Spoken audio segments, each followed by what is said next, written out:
Estamos no ano 5.785 desde a criação do homem no jardim do Gan Éden, no jardim do Éden, onde Ada e Rava foram criados. Nós temos aqui no nosso canal estudos semanais e leituras das porções diárias de Torá feitas com muito carinho, muito amor para você, que vem aqui para se alimentar e se nutrir a tua alma com a palavra do Eterno Criador de nossas vidas. Fica aqui o meu agradecimento a vocês que são inscritos no canal, que o Eterno te abençoe, ó.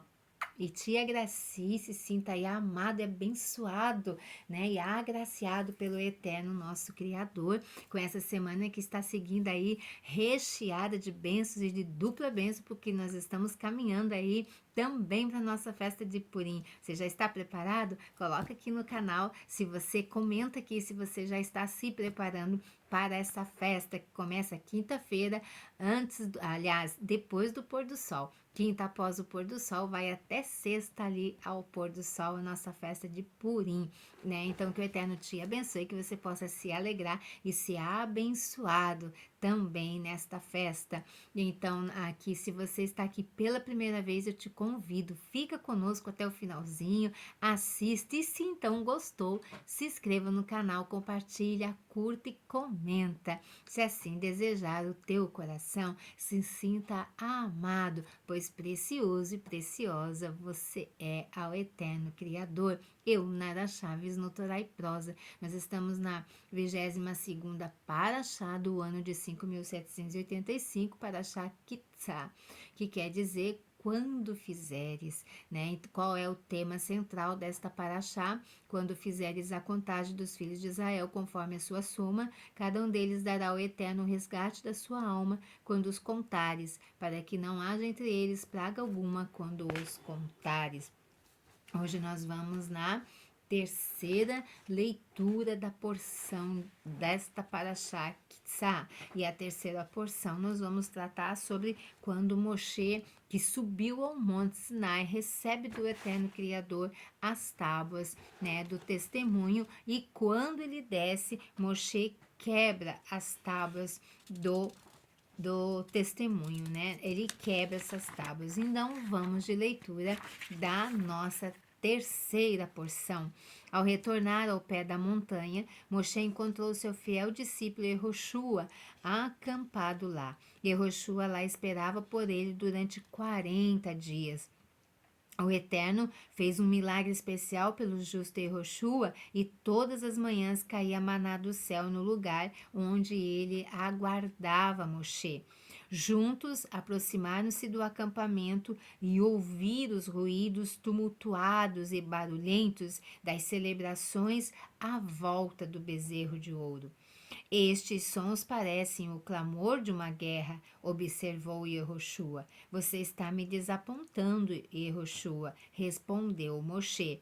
Você não é capaz de distinguir entre o som e outro? Este não é grito de vitória, tampouco de derrota. Nós estamos ouvindo hinos e enaltecimento para um ídolo.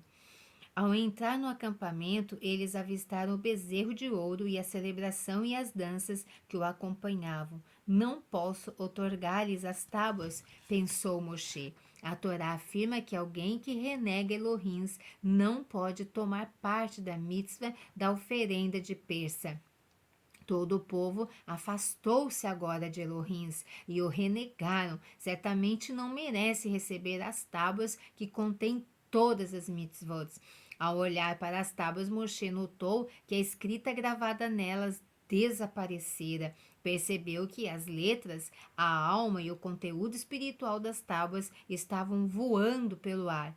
A santidade das letras não podia entrar no acampamento. As tábuas que estavam nas mãos de Moshe eram meras pedras, pesadas, sem vida. Moshe levantou-as e, com a sua força descomunal, espatifou-as de encontro ao chão. Por que Moshe agiu desta maneira? Ele temia que o julgamento do povo de Israel seria mais duro se eles possuíssem as tábuas. Se não as tivesse, sua punição seria mais branda. Pouco depois do casamento de um famoso estadista, começaram a circular rumores de que sua nova esposa não lhe era fiel. O casamenteiro imediatamente rasgou o contrato do casamento, pensando: É melhor para ela que é melhor para ela que seja julgada como se ainda fosse solteira, do que como uma senhora casada. Esta é uma parábola, uma comparação aí. Similarmente, Moshe relacionou que as tábuas que estabeleciam permanentemente o elo entre Elohim e o povo de Israel, os colocaria numa posição de mulher casada. O Eterno condenaria sua falta de fidelidade muito mais se eles possuíssem as tábuas do que se nunca as tivessem recebido. Porque Moshe não espatifou as tábuas assim que Elohim lhe contou lá no Shamaim que os Irudins fizeram uma imagem? Moshe esperou até testemunhar o crime realmente, para ensinar que um juiz nunca deve basear o seu veredito no relatório de uma só testemunha, seja esta tão fiel quanto possa ser. O Eterno parabenizou o ato de Moshe, exclamando: Yasher Koar, você fez bem em quebrar as tábuas. A quebra das tábuas foi um substituto para a quebra do povo Ihudim. Antes de subir ao céu para receber as tábuas, Moshe assegurou ao povo: Eu retornarei dentro de 40 dias antes do meio-dia. Extremamente, ele apontou o seu irmão Aharon e o filho de Miriam, o Hur, para encarregarem-se do povo de Israel. Agora já era 16º dia de Tamuz, o último dos 40 dias, e o meio-dia já havia passado. Onde Moshe poderia estar? De acordo com os cálculos do povo, os 40 dias já haviam passado. Eles incluíram erroneamente na sua contagem o dia da partida de Moshe. Na verdade, porém, ele deveria regressar somente no dia seguinte. O povo Ehudim, um povo formado por 600 mil homens, sem contar mulheres e crianças e bebês, encontraram-se no enorme e terrível deserto, habitado de animais ferozes, cobras e escorpiões, sem o seu grande líder, que servia de ligação entre eles e Elohim. O Hassatã apareceu perante o povo, inquirindo: Onde está Moshe? Está no céu, respondeu o povo judeu. Mas o meio-dia já passou e ele ainda não regressou, desafiou-os. Suas palavras foram ignoradas. Moshe faleceu, zombou Hassatã. O povo, porém, não deu atenção às suas palavras. O Hassatã começou então a lhes mostrar visões terríveis, fazendo aparecer o caixão de Moshe. O povo Ihudim viu o corpo de Moshe suspenso entre o céu e a terra. Era uma imagem tão nítida e real que eram capazes de apontar para ela com os seus dedos. A explicação verdadeira para aquela visão foi que Moshe, como resultado de sua estadia no céu, foi transformado em um ser espiritual. O Hassatã mostrou para o povo a vestimenta física da qual havia se despido. Então exclamaram: Quem sabe se Moshe retornará? O Eterno pode tê-lo feito permanecer no céu para enganjar-se em discussões de Torá com ele, ou talvez os mensageiros o mataram. Os egípcios convertidos aproximaram-se de Aharon, Hur e dos 70 anciões, reivindicando: Já que Moshe desapareceu nas alturas, a congregação inteira está destinada a morrer. Dê-nos um substituto. A maioria dos membros do povo de Israel não tencionava usar a imagem como ídolo. Supunham que a Sheriná, a divindade, pousaria na imagem e que esta os ajudaria a aproximar-se de Elohim, assim como Moshe sempre se acercava deles. Porém, foi um erro. Nos 10 mandamentos, o Eterno ordenou: não se pode venerar imagens, nem mesmo com o propósito de servir ao Eterno. Queremos um líder que nos garantirá um status igual ao dos judeus de nascença. Hur, o filho de Miriam e sobrinho de Moshe e Aharon, ficou de pé e exclamou: Será que esta é a gratidão que possuem por todos os milagres que o Eterno realizou para vocês? Apenas porque Moshe não está aqui desejam fazer esta imagem? Moshe voltará, mas mesmo que não volte, não lhes está permitido fazer imagens, não os deixarei fazê-la. Os seus pescoços deveriam ser cortados por uma exigência como essa, trovejou. Hura explicou para o povo que era desnecessário procurar por algo no qual a presença de divina pairasse, pois o povo de Israel, diferentemente de todas as outras nações, eram guiados pessoalmente por Elohims. O povo se agitou antes das palavras de Hur. Alguns começaram a lutar com ela e finalmente o mataram. O Eterno disse: Hur, destes a vida para santificar o meu nome? Mereces uma grande recompensa por isso. Teus filhos serão grandes homens e príncipes do povo Irudim.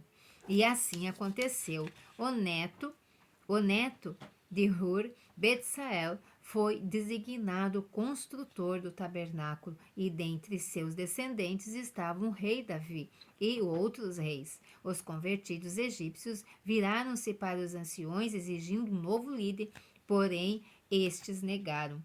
Os convertidos egípcios finalmente foram ter com Aharon exigindo: dê-nos um líder, pois nós não sabemos o que aconteceu com este homem Moshe. Aharon se encontrava em uma posição muito difícil. Se dissesse, não posso permitir, como Hur fizeram, alguns da turba poderiam matá-lo também.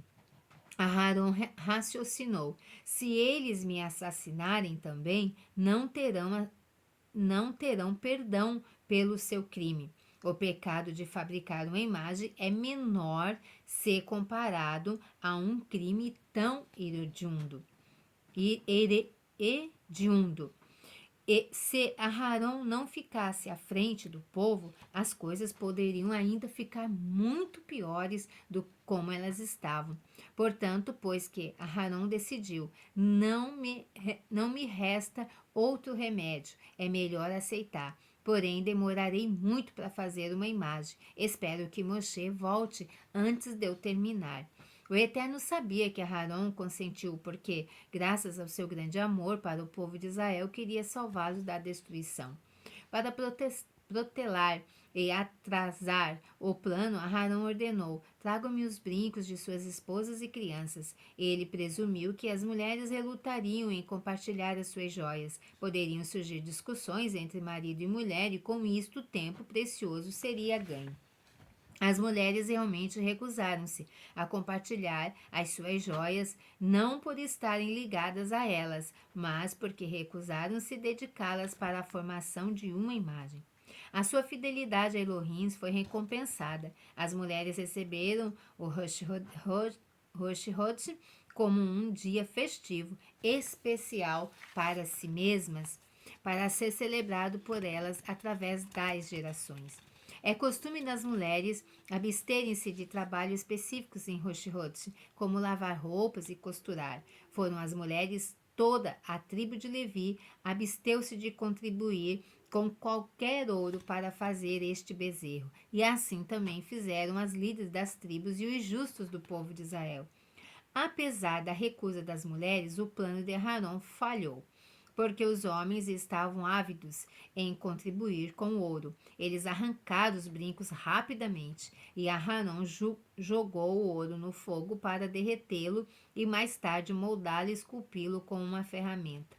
Aharon usou o processo mais lento possível para a formação do metal, esculpindo-o com uma ferramenta em vez de colocá-lo no molde. Agora, os magos egípcios se puseram a trabalhar. Com a sua magia, converteram a imagem em um bezerro. Subsequentemente, um bezerro vivo emergiu do fogo, balindo e andando. Apontando para ele, os egípcios convertidos gritaram: estes são os seus deuses, Israel, que os tiraram do Egito. As reações do povo de Israel diante do bezerro foram variadas. Alguns consideraram-no como intermediário sobre o qual a presença divina pairaria. Outros tiveram a intenção de servir o próprio bezerro. Alguns acolheram como uma oportunidade de abandonar a estrita disciplina moral de Torá e usar esta imagem como um pretexto para a leciosidade.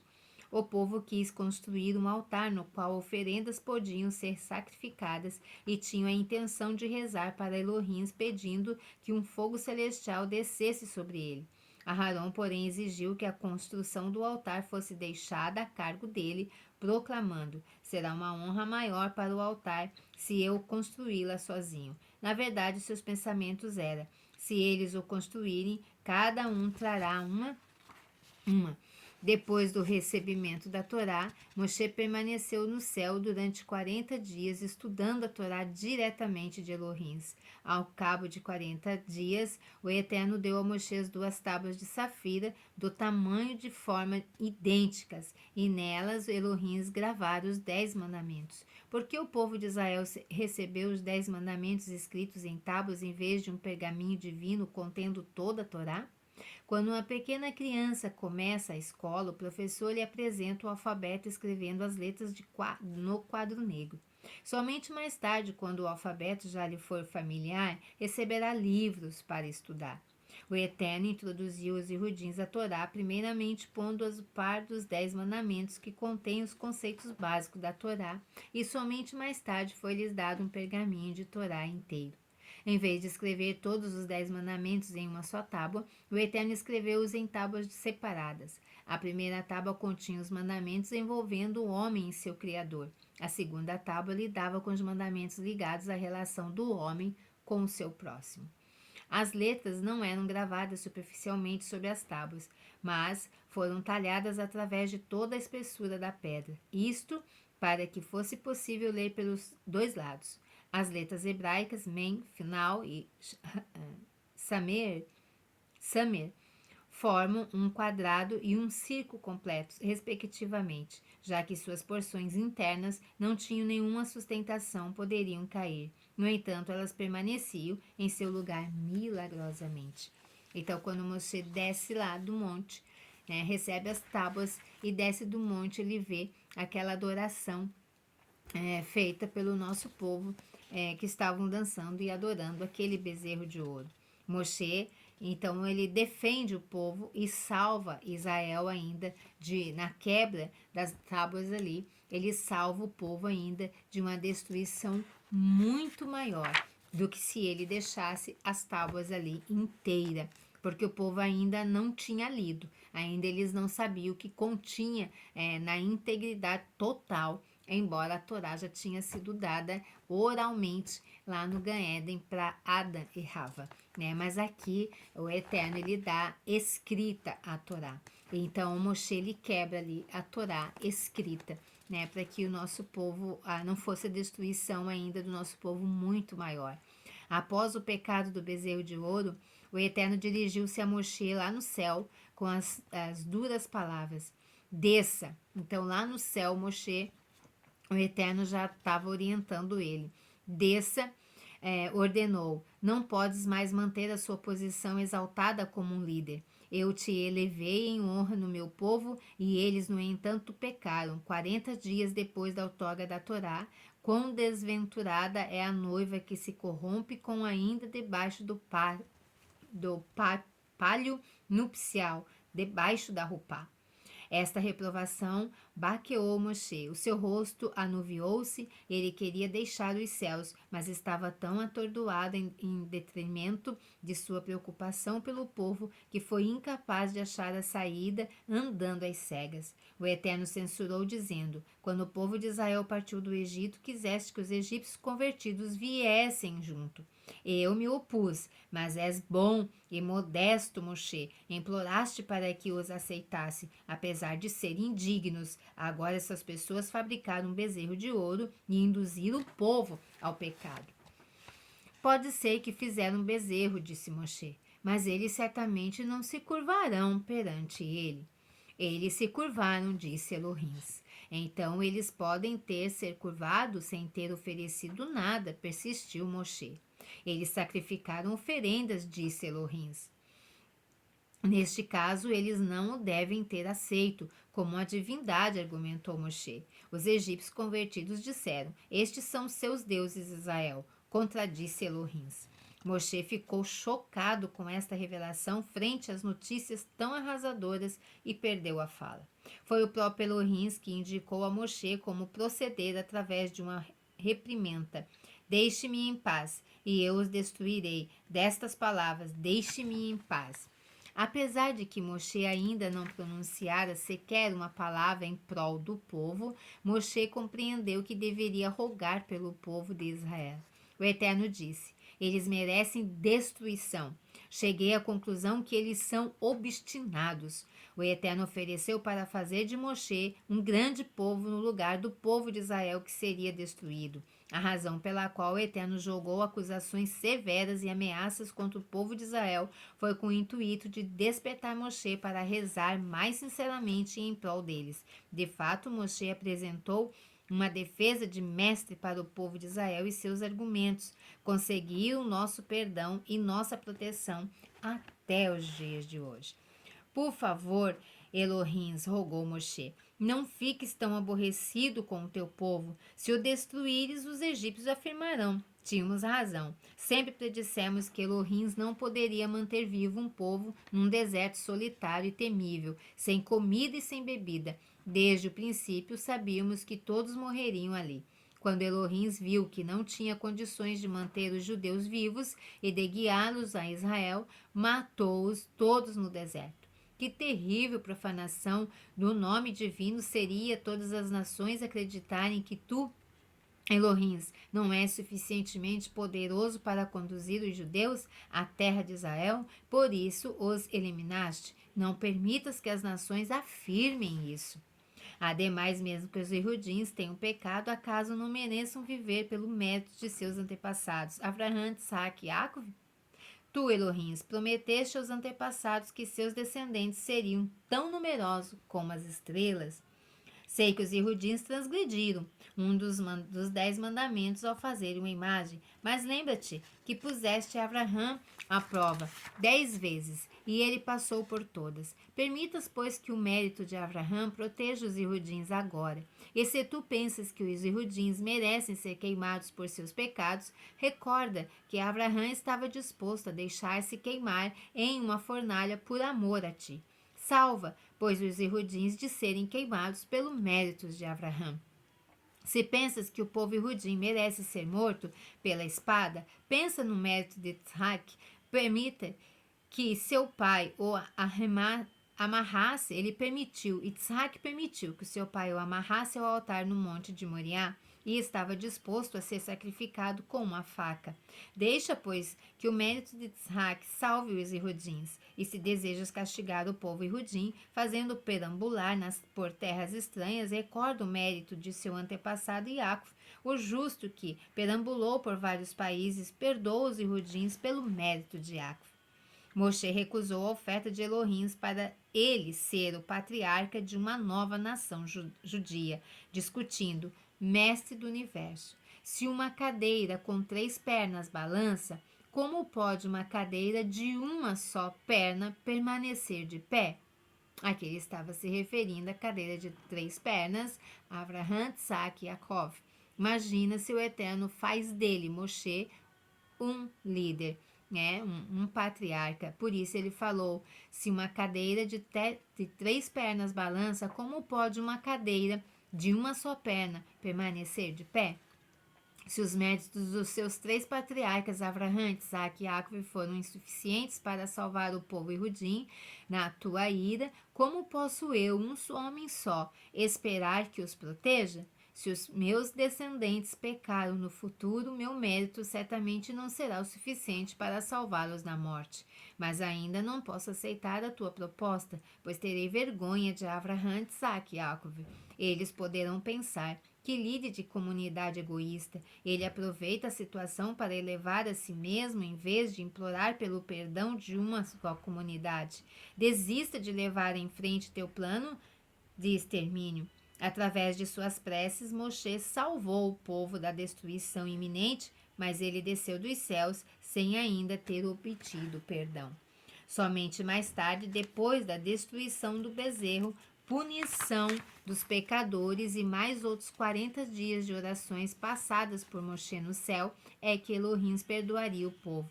Moshe deixou o céu em estado de terror, carregando em uma só mão as maravilhosas tábuas de safira, que apesar do seu tremendo peso, eram leves em sua mão, pois transportavam-se a si mesmas. Moshe salva o povo de Israel desta grande destruição do pecado do bezerro de ouro. No dia 19